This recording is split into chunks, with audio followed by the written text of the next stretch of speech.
What's up, you guys? It's Sir Scrub here, bringing you some more Scrub Tier Yu-Gi-Oh! And in today's video, we're going to be looking at my top 5 side deck cards for the September 2019 format.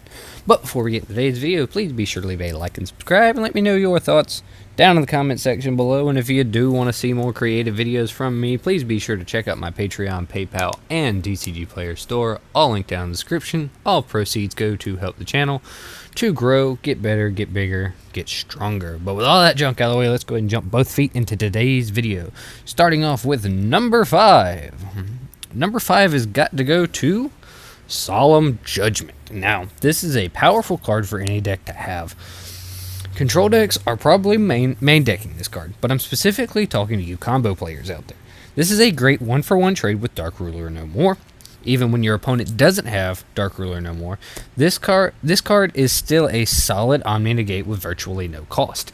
Creating your combo boards, putting up 2-3 interruptions, all backed up by a Judgment, just takes your boards from that to, okay, this is a formidable threat, because Judgment gives you the flexibility to shore up all of your weaknesses simply at a life point cost. But that life point cost does not matter if you just kill your opponent next turn. Hence why Judgment has always been good. So just giving your board that extra little bit of flexibility to make it kind of just a more well-rounded and protected board. Judgment does go really far, and especially if you're playing a combo deck, people probably aren't going to be citing back row hate against you, so it's probably going to be very free. But let's go ahead and move on to number 4. Now, number 4 has got to go to Summon Limit. Now, this is a very interesting card. This particular floodgate can single-handedly win you the game against combo decks, or even hybrid combo control decks like Salad. This card completely prevents those kind of combo decks from establishing a board and can apply loads of pressure against your opponent, especially when they're trying to break your own boards for you other combo players out there. So like if your opponent tries to use Super Poly to break your board, and when you activate the summon limit, that summoning that monster off super polymerization is their first summon, so it's already capping their plays.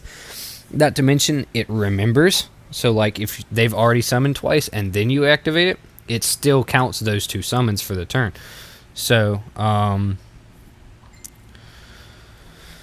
it allows you to just kind of say no to your opponent, and like if they can deal with everything else and they can't deal with the summon limit, it may just be a turn ender. So it's definitely something you might want to consider for having for your side deck. But moving on to number 3, I have to give slot number 3 to Twin Twisters. Do I really even need to explain this one? In a back row heavy format like we find ourselves in, this card absolutely puts in work. Its ability to clear multiple pieces of potential disruption or floodgates, or at least, force negations. Even if you have to force out a Judgment or something like that, they still had to use that Judgment to negate your Twin Twisters rather than negating one of your combo pieces. Beyond that, it does discard for cost, giving you graveyard setup, so for like Pendulum decks, you can just pitch the Dark Worm, and there you go, now you're off to the races. And it really it's very easy to capitalize off of, but it's even more important just to be able to nuke away a couple of pretentious back row. But with that being said, let's go ahead and move into number 2. So, I struggled back and forth between putting number 1 here and putting number 2 and moving number 2 up, or which way I did it, but this is ultimately what I feel is probably the most correct way to do it.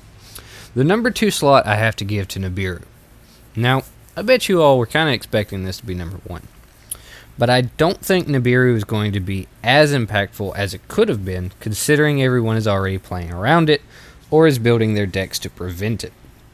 And what I mean by it could have been is, we had a heads up about this card. We knew the rock was going to be impacting for a little while before it actually smashed our faces. So we had time to be able to prepare and scratch our chins and think about it. If they had just not told us about Nibiru, however, and it just showed up in the tins, yes, it would be a much more impactful card because we didn't have any prep time.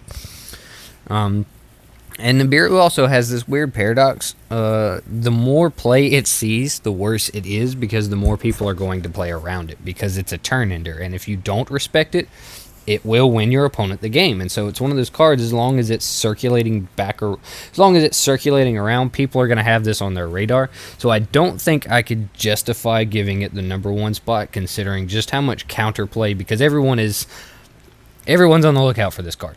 There is so much Nibiru hate going around right now because it's fresh, it's new. So yeah, that's why I had to give Nibiru slot #2. Moving on to #1. Super Poly. Could it really be anything else? This card has the infamous text preventing the opponent from responding to it completely. Sure, it requires you to run a dead quote-unquote card or two in the extra deck, but does it really matter when you have a blowout card like this? Now, this card does have the caveat of not being too great against the control decks, but the power of this card must be given proper respect. Super Poly weak boards will lose to it every single time, simply because you just can't respond to it, and it's something that you have to consciously play around in your deck building choices, in your, when you're building your combo deck. Super Poly is one of those cards that you have to respect going in, and that's why it has to be put at #1, because like Nibiru, that's why I struggled so much with Nibiru and Super Poly, because these cards are format warpers. Like, a format with Super Poly at 3 and without Super Poly at 3 is two completely different formats. Just like the format right now completely changed when the Megatins came out because Nibiru happened. These are format altering cards, and you have to respect them in the side deck. But that's all I've got for this one, you guys. If you did enjoy this video, please be sure to leave a like and subscribe, and let me know your thoughts down in the comment section below. Check out my other social media. Connect with me on Twitter and Facebook. Check out the Discord and all that good jazz. And if you do want to see my channel grow and prosper, please be sure to check out my Patreon, PayPal, and TCG Player Store, all in the description. But most importantly, don't forget, be a scrub. Peace.